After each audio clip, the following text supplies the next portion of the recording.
அஸ்ஸலாமு அலைக்கும். இன்றைக்கி ராபியா குக்கிங்கில் என்ன செய்ய போகிறேன் அப்படின்னு பார்த்தீங்கன்னா, ஒரு முட்டை கிரேவி தாங்க செய்ய போகிறேன்.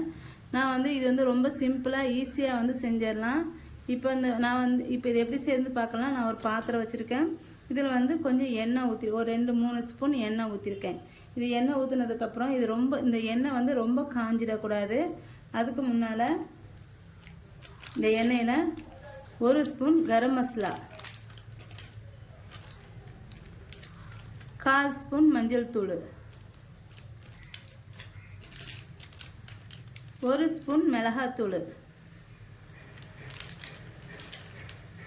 அடுத்து 1 ஸ்பூன் ஜீரகத்தூள், அடுத்து ஒரு 1/2 ஸ்பூன் மிளகுத்தூள். இப்போ இது எல்லாத்தையும் இந்த மாதிரி எண்ணெயில் நல்லா இது பண்ணிக்கணும்.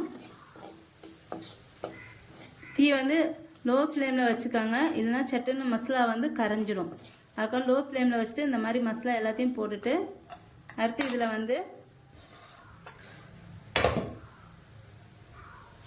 மல்லி இலை சேர்த்துக்கிறேன்.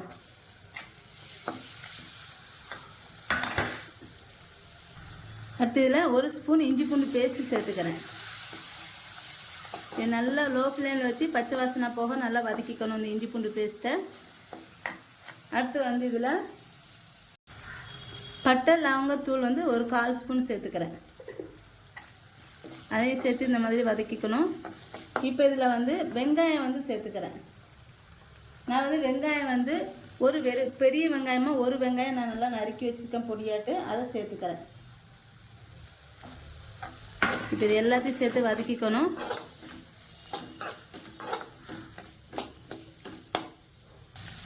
வெங்காயத்தை லோ ஃப்ளேமில் வச்சே வதக்கிக்கோங்க, மீடியம் ஃப்ளேமில் வச்சு வதக்கிக்கோங்க.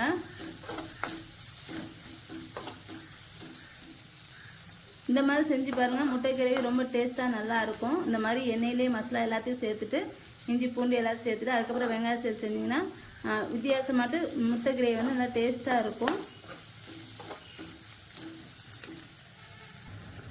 இப்போ இந்த வெங்காயம் நல்லா வதங்கினதுக்கப்புறம் இதில் நான் ஒரு 2 தக்காளி நான் நைஸாக அரைச்சி வச்சுருக்கேன், அதை ஊற்றிக்கிறேன்.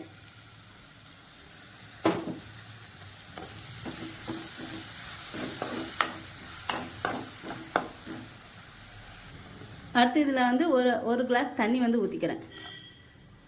ஊற்றிட்டு இந்த மசாலா நல்லா பச்சை வாசனை போக கொதிக்கணும். இப்போ இதில் தேவையான அளவு உப்பு சேர்த்துறேன்.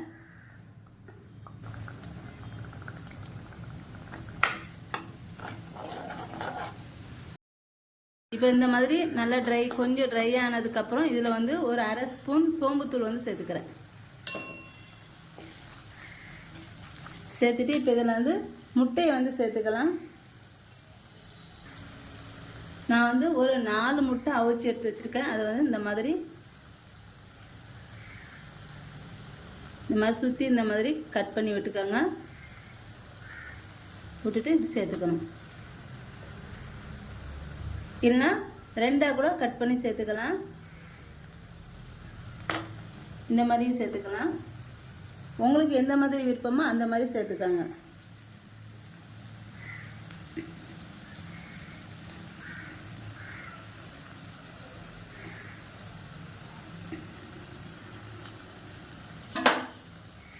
அவ்வளோதாங்க.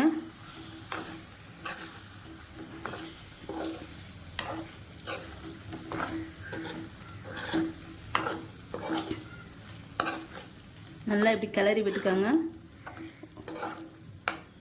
இது இந்த மாதிரி ட்ரையாக இருந்தால் தான் நல்லா டேஸ்ட்டாக இருக்கும். ரொம்ப தலை இருக்க வேண்டாம், அதுக்காண்டி ரொம்ப கெட்டியாகவும் இருக்க வேண்டாம்.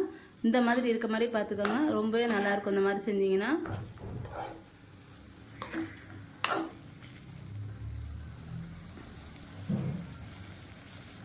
அவ்வளோதாங்க, முட்டை கிரேவி குழம்பு ரெடி ஆயிடுச்சு.